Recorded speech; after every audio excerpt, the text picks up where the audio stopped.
नमस्कार।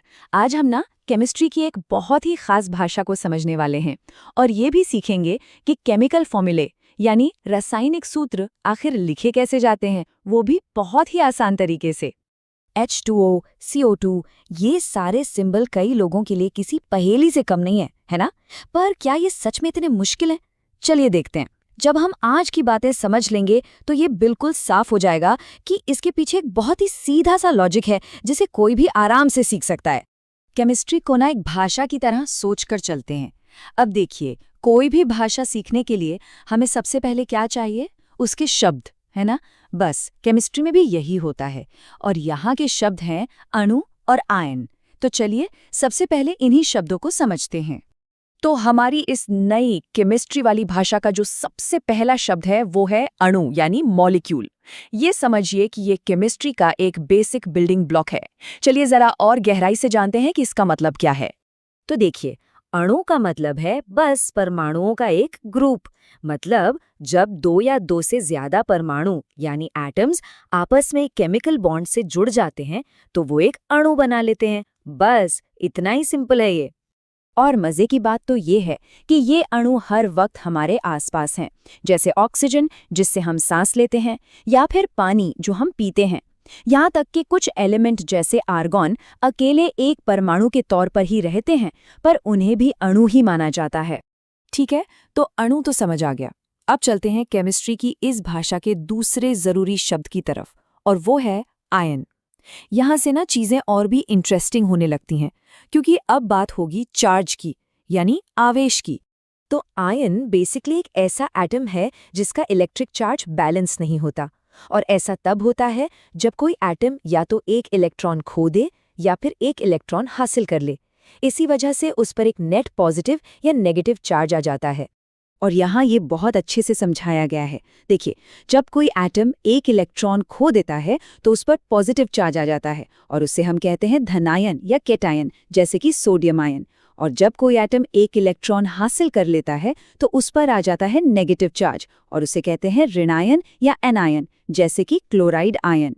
ओके, तो अब हम केमिस्ट्री की भाषा के शब्द यानी अणु और आयन तो जान गए हैं। तो अब टाइम है इसकी ग्रामर सीखने का। मतलब अब हम ये सीखेंगे कि इन आयनों को मिलाकर एक केमिकल फॉर्मूला कैसे बनाया जाता है। और इसके लिए हम एक बहुत ही सिंपल और असरदार मेथड यूज करेंगे जिसका नाम है क्रिस क्रॉस मेथड। इसमें बस 3 आसान से स्टेप्स हैं।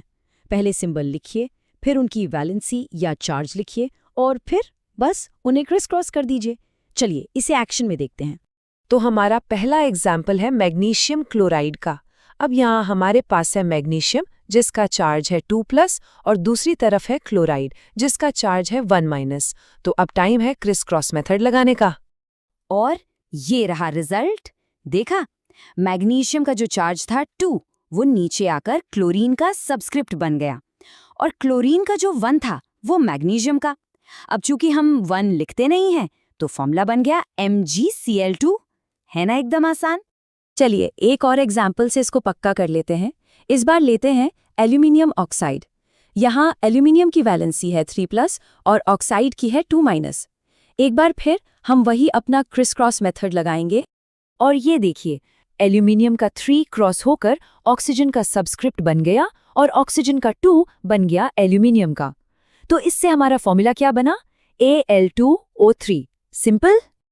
यहाँ तक तो सब सही चल रहा था, पर तब क्या होगा जब हमारे पास एक ऐसा आयन हो जिसमें एक से ज्यादा एटम हो। इनको कहते हैं पॉलीएटॉमिक आयन और इनके लिए एक छोटा सा स्पेशल रूल है।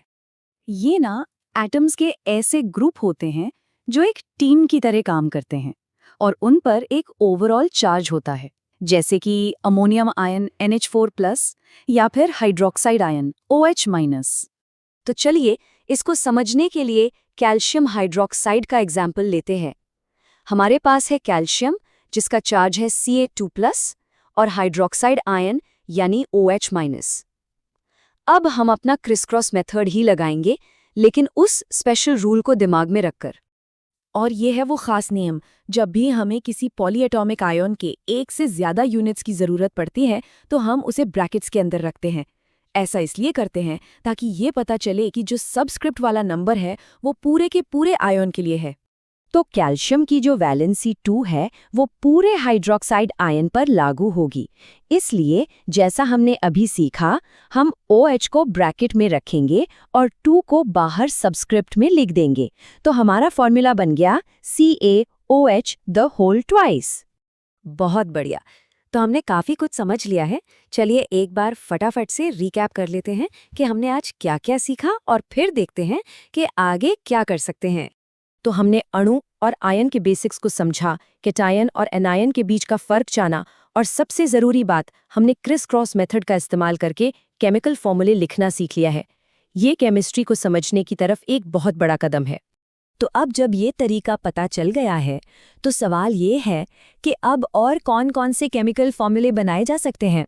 केमिस्ट्री की दुनिया बहुत बड़ी और मज़ेदार है, और ये तो बस एक शुरुआत है। तो सीखते रहिए और एक्सप्लोर करते रहिए।